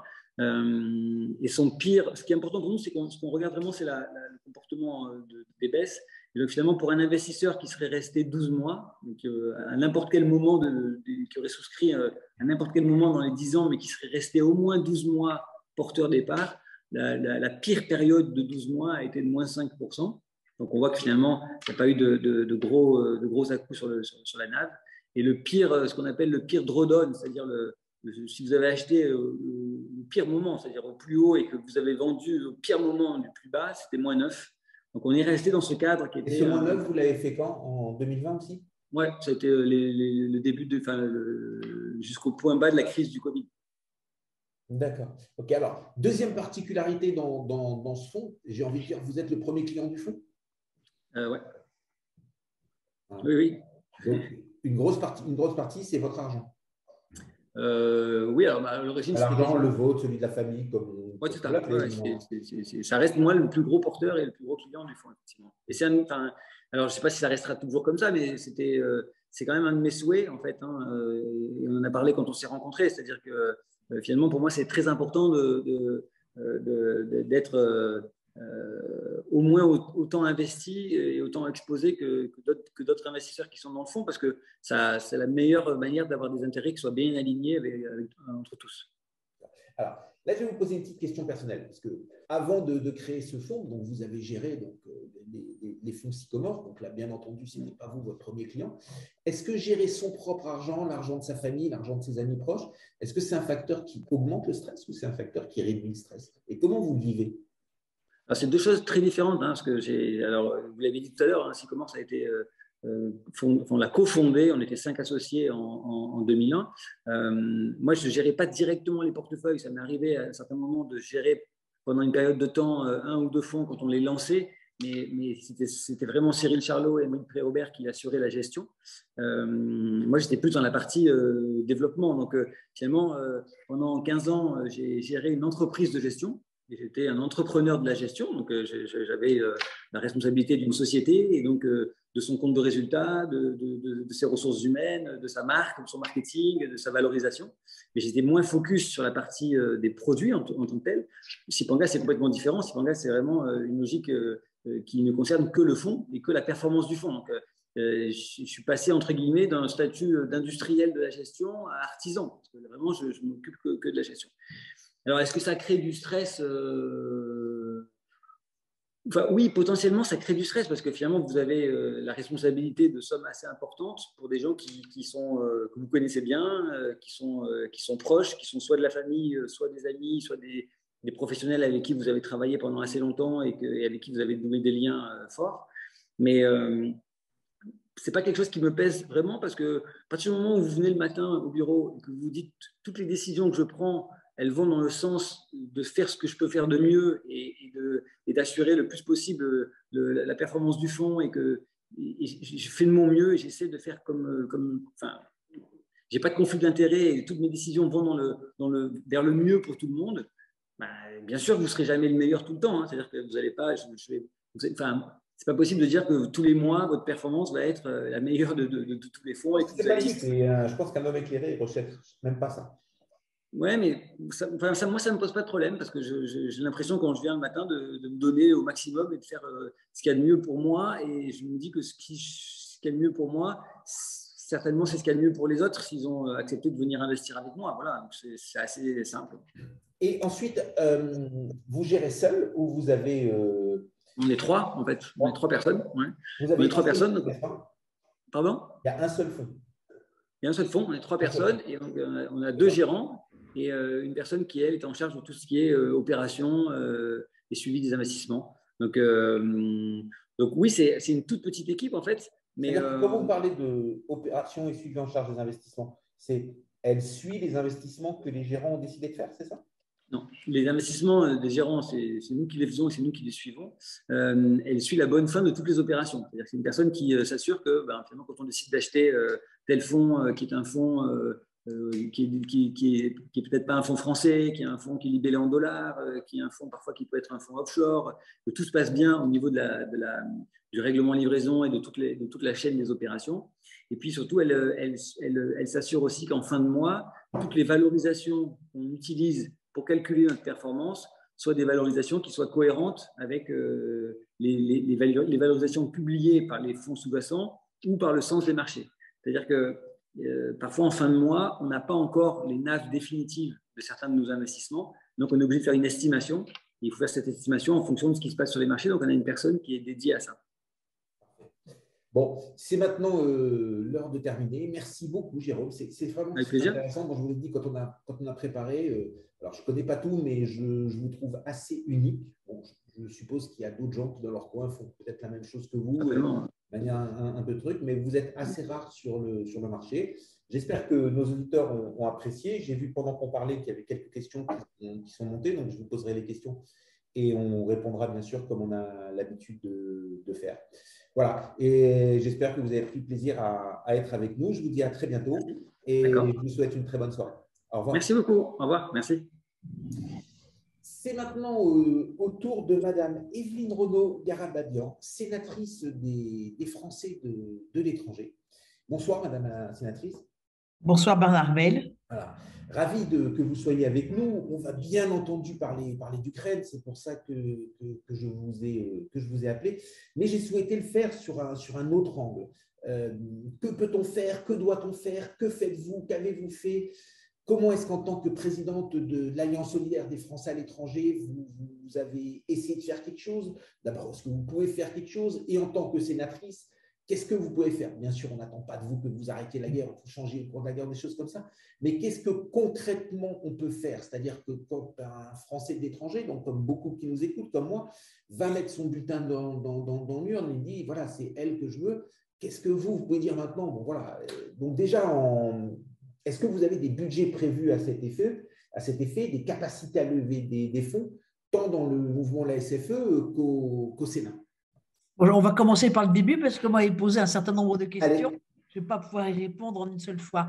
Donc, alors, l'action, évidemment, tout le monde, vous, moi, toutes les personnes qui vivent dans le monde, essayent effectivement, la question de l'action, elle se pose pour tout le monde. Moi, déjà, à titre personnel, je suis citoyenne française.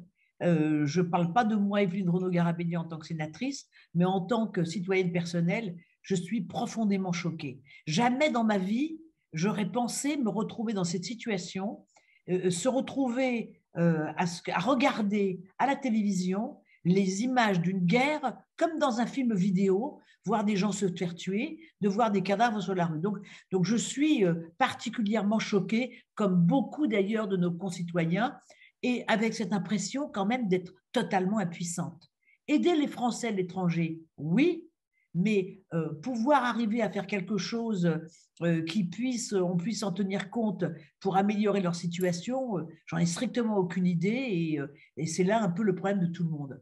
Alors d'un côté, On voit des gens qui se battent, des enfants, beaucoup de familles, parce que comme on en reviendra tout à l'heure, on est en contact avec beaucoup de Français qui vivent en Ukraine. On est en contact également avec des élus, des conseillers des Français de l'étranger qui sont dans les pays mitoyens. On voit que c'est un peuple, comme d'ailleurs on le voit dans la presse, qui résiste et qui a énormément de courage et où on voit tout le monde se battre. Alors, les aider, on les aide. Alors, financièrement, psychologiquement. Vous avez des budgets pour ça? Alors, Sénat, nous, on n'a pas de budget. L'ASFE, on n'a pas de budget parce que vous savez que c'est un parti politique. On n'a pas le droit d'avoir des dons de sociétés commerciales. Mais nous, avec nos moyens, on essaye avec l'ASFE, en fonction des ressources que nous avons dans l'ASFE, d'aider les Français de l'étranger. On a notamment un conseiller des Français de l'étranger qui est un conseiller ASFE, qui s'appelle Vassili, qui est en Tchéquie. En Tchéquie, qui s'appelle Vassili Lemoine. On a mis en place avec lui des bus qui récupèrent les Français à des points de ralliement pour pouvoir ensuite les véhiculer jusqu'à l'extérieur, c'est-à-dire en Pologne, en Roumanie. Donc, ils récupèrent des Français en Ukraine, à des points de ralliement. On récupère des Français en Ukraine pour pouvoir les véhiculer en dehors du territoire ukrainien. Il faut savoir aussi une chose, c'est que les familles françaises qui sont installées là-bas, c'est devenu leur territoire. C'est plus, allez hop, on s'en va, on rejoint la France. On n'a quand même pas beaucoup de personnes qui veulent rentrer en France. Il y en a, parce qu'ils ont de la famille, mais d'autres qui veulent rester. On a eu un monsieur de 60 ans, pas loin de la frontière polonaise, qui nous a dit « Moi, je suis là, j'ai ma femme, je vis ici depuis 30 ans, je reste là, je ne pars pas. » Donc, tous ceux qui sont prêts à vouloir partir, nous les avons aidés. On les a mis en relation avec nos contacts également, parce qu'à la SFE, on a d'une part nos conseillers des Français de l'étranger, mais on a des adhérents. Donc, les adhérents veulent énormément aider, même si ce ne sont pas des élus, et ils mettent à leur disposition leurs connaissances, leurs contacts, et on les met en relation avec les Français d'Ukraine qui veulent effectivement sortir du territoire ukrainien. Donc, on fait cette mise en relation. On transmet également les situations difficiles, une femme qui s'est retrouvée seule avec un enfant de 6 mois, qui ne savait pas quoi faire, parce que, comme vous l'avez vu, peut-être par rapport au Portugal, comme vous le savez, la France, elle a adopté une politique qui était un petit peu différente de celle des autres pays. Sa politique, c'était la conciliation, la discussion, l'entente. Donc, dans un premier temps, les consignes qui ont été données par le Quai d'Orsay étaient de rester dans les appartements et de ne pas partir du territoire ukrainien, jusqu'à ce qu'ils se sont rendus compte que Vladimir Poutine allait aller au bout de ses intentions. Et là, le gouvernement français et le Quai d'Orsay ont changé d'avis et ils ont dit aux Français « partez ». Donc, il y a eu une espèce de confusion qui s'est créée quand même dans l'esprit des gens. Et certains sont partis immédiatement après, certains sont partis de leurs propres moyens, et d'autres qui n'arrivaient pas à partir, comme une femme qui s'est retrouvée avec son enfant de 6 mois, un monsieur, une famille avec un couple âgé qui ne savait pas comment faire. Et là, on les a mis, parce que là, on n'avait pas de moyens, nous, pour les aider, on les a mis en contact avec le Quai d'Orsay pour qu'ils puissent trouver des solutions, et le Quai d'Orsay les a rapatriés dans des pays mitoyens. Très bien. Et alors, quand vous me dites c'est la première fois, je suis choqué, alors j'ai envie de dire, ce n'est pas vraiment la première fois. Il y a une trentaine d'années, c'est un peu ce qui s'est passé. Je m'en souviens. Ah oui, bien sûr, vous en souvenez. C'est ce qui s'est passé dans les Balkans, le siège de Sarajevo, des boucheries, des crimes contre l'humanité. On avait des soldats là-bas. On avait des soldats à travers l'ONU dans la première guerre des Balkans, et dans la deuxième guerre, on est même intervenu militairement. Alors, à l'époque, vous n'étiez pas sénatrice, ça c'est clair, mais vous étiez… Non, j'étais citoyenne française. C'est ce que j'allais dire, vous étiez citoyenne, vous étiez une femme avec vos engagements. Alors, qu'est-ce qui change vraiment par… Alors, moi, je vous donne mon avis à moi personnel. Moi, ce qui change pour moi, c'est qu'on ne se sentait pas, à l'époque, menacés, nous, d'un danger qui était proche. Alors, c'est très égoïste peut-être, hein, mais moi, je ne sentais pas un tel danger si proche de nous. Là, la différence, c'est qu'il existe une grande inquiétude. Ils sont tout proches, ils sont à nos frontières. Donc, on se sent un peu plus concerné parce qu'on a l'impression que nous-mêmes, nous sommes un peu plus en danger. Donc, alors, peut-être que quelque part, c'était exactement la même situation et qu'il n'y avait pas de différence de situation, mais moi, je ne le ressens pas du tout de la même manière. Okay, c'est un peu ce qu'on disait. Ce conflit, vous vous sentez plus impliqué dans ce conflit et plus proche de ce conflit. Maintenant, peut-être parce qu'il y a 30 ans, je n'avais pas le même âge qu'aujourd'hui. J'avais peut-être la même, j'étais peut-être inconsciente, peut-être comme plus de jeunes, mais là aujourd'hui, moi je suis plus que, moi je suis terrorisée quand je regarde ces émissions de télévision. Donc, et c'est pour ça qu'on essaye vraiment d'apporter tout ce que l'on peut pour aider les Français qui vivent là-bas, même alors on a essayé, vous voyez par exemple, on est en train de faire un chantier sur un de nos hôtels, et il se trouve que le chef de chantier c'est un Ukrainien. Donc évidemment, j'ai été beaucoup plus proche de lui pour discuter avec lui, pour savoir comment je pouvais faire pour les aider, ce qu'il en était. Il m'a dit que son père, alors c'est un Ukrainien, on ne parle même pas de français là, hein, c'est un Ukrainien, son père a un visa avec la France parce qu'il vient voir sa famille, il vient voir les petits-enfants, et on lui a posé la question, donc je l'ai appelé pour lui demander est-ce qu'il voulait une aide, est-ce qu'il voulait qu'on intervienne, et il m'a dit non, je suis là depuis toujours, je ne vais pas fuir mon pays. Donc, la situation, elle est un petit peu différente. Si nous, alors c'est vrai que quelque part, et ce qu'ils m'ont dit également, il m'a dit, vous savez, et ce n'est pas ce qu'on entend dans la presse, il m'a dit, vous savez, nous sommes en train de reprendre un petit peu des endroits qui avaient été bloqués, on est en train d'avancer positivement. Alors maintenant, est-ce que c'est vrai, est-ce que ce n'est pas vrai? Est-ce qu'ils ne veulent pas indiquer des choses positives qui se passent pour quand même inquiéter quand même l'opinion publique internationale? Parce que eux, certains ont l'impression que nous, on regarde et qu'on ne fait rien. C'est un peu vrai. En dehors du fait qu'on les aide, on ne les aide pas dans la guerre. Hein. Non, mais si vous voulez, il y a toujours le donnant et le tenant. Entre ce qu'ils peuvent souhaiter qu'on fasse ou ce qu'ils pourraient espérer qu'on fasse et ce qu'on fait réellement. Et quand bien même on a la volonté de faire, après, il y a l'accès. Hein. C'est-à-dire que même si vous arriviez avec votre mouvement à lever des capitaux pour aller en aide et envoyer de la nourriture, ensuite, il faut voilà. Donc, de toute manière, ce n'est que ça. Hein. C'est que de l'aide, c'est un peu d'argent, c'est des vêtements, c'est un peu de nourriture, mais on n'a pas réglé le problème de base. Le problème de base, ce n'est pas nous qui allons le régler. Je ne suis même pas sûr. Donc, certains d'entre eux ont l'impression qu'on les regarde se faire tuer, qu'on les regarde à la télévision et que le monde international ne fait rien. Après, malheureusement, j'ai encore une fois envie de dire, c'est un peu vrai. Aujourd'hui, avec les images, on voit les gens se faire tuer. C'est-à-dire que dans les conflits d'avant, on avait les journaux qui nous racontaient, mais depuis qu'on a ces images, et surtout maintenant avec Internet… Pas que les images, c'est surtout Internet. Avec cette immédiateté des images, je pense qu'on a tous vu, mais cette vidéo horrible qui circule sur les réseaux avec des gens, bon, je ne sais pas qui est dedans, je suppose que c'est des civils ukrainiens fuyant dans une voiture toute banale et un char qui roule dessus. Et là, on voit bien que c'est un char russe, par contre. De toute manière, pour l'instant, on réagit dans l'urgence. Et ce n'est qu'après que nous serons en mesure de prendre du recul, de réfléchir à ce que nous pouvons ou non ressentir, ça sera secondaire. Et puis, la position de la diplomatique de la France, et comme d'autres pays, elle n'est pas très facile. Hein. Nous, on parle en citoyen, mais politiquement, je n'aimerais pas me trouver à la place du président de la République. Et d'un côté, nous avons tous, de toute manière, je le ressens, hein, tout le monde a envie d'aider les Ukrainiens. Mais s'investir militairement, politiquement en Ukraine signifie entrer en guerre nous-mêmes, avec un risque de guerre qui soit une guerre totale en Europe. Donc, moi, je ne sais pas, mon niveau de politique n'est pas suffisant pour que je puisse m'insérer sur ce point-là. Donc, moi, nous, ce que l'on fait, moi au Sénat et moi en tant que président de la SFE, moi, j'essaie de faire ce qui est pour le moment à ma mesure. Alors là, je vais juste réagir à une question.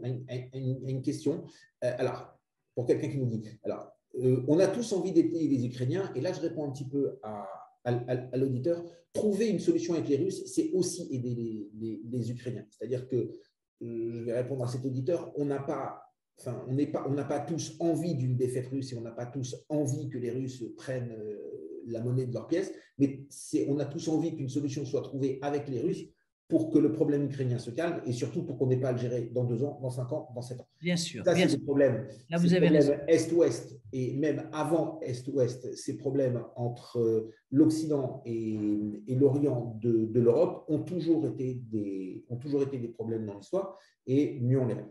Et en faisant cette émission avec vous et en vous posant les questions, il y a une question qui m'est venue à l'esprit à laquelle je n'avais pas pensé.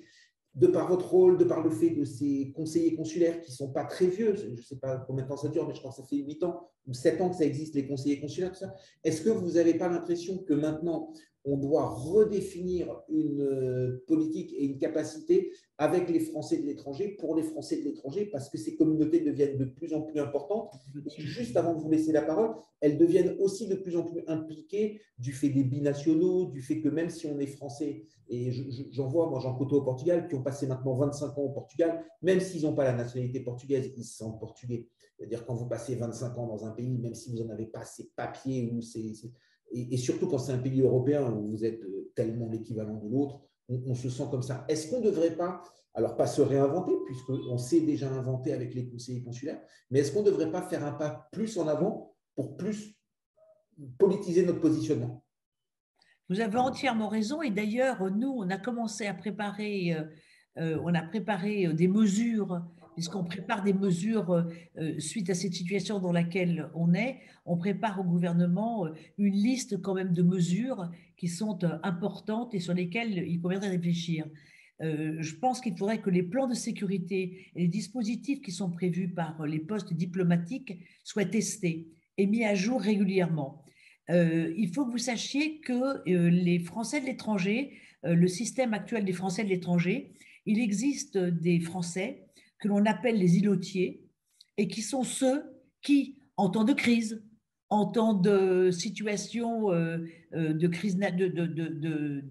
crise économique, ou bien en cas de catastrophe naturelle, ou évidemment en cas de guerre, les îlotiers sont ceux qui prennent le poumon des problèmes qui sont rencontrés par les Français, qui les regroupent, qui portent les premiers secours, et il est important que pour permettre à ces îlotiers de faire leur travail, il est indispensable qu'ils soient plus formés qu'ils ne le sont aujourd'hui.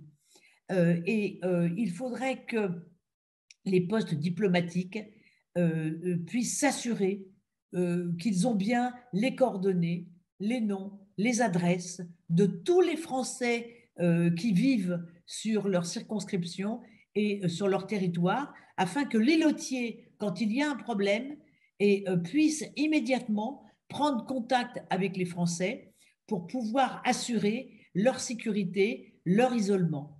Et d'ailleurs, déjà les îlotiers étaient très au fait de ces problèmes, mais avec ce qui se passe en Ukraine, il faut vraiment mettre en place une multiplication des systèmes tels qu'ils existent aujourd'hui. C'est un peu sur cet appel à modernisation et cet appel à prendre en charge avec un nouveau regard. Alors, Dieu merci, toutes les zones où sont des Français ne sont pas des zones de guerre, et c'est vraiment un tout petit minimum, mais c'est vrai que ça peut arriver, qu'il y a beaucoup de zones de tension. Et quand on parle avec des gens un peu plus âgés qui, eux, avaient l'habitude de vivre en Afrique, c'était un de leur quotidien. Oui, mais eux, ils sont plus habitués. Il y a des îlotiers en France qui sont plus aguerris que d'autres. Ils ont plus l'habitude de ce genre de situation. C'est vrai. En tout cas, mille merci de nous avoir rejoints, mille merci d'être venus nous éclairer, de nous dire ce que vous pouviez faire, ce que vous avez envie de faire et ce que vous ressentiez au fond de vous-même. Et merci de m'avoir appelé pour que je puisse participer à votre émission. Avec joie, et n'hésitez pas à revenir si vous pensez que vous avez des choses à dire ou que des informations à nous donner ou des informations à faire passer à cette communauté des Français de l'étranger du Portugal. Merci beaucoup, Madame la sénatrice. Bonne soirée et à très bientôt. Au revoir. Au revoir. La French Radio. Portugal.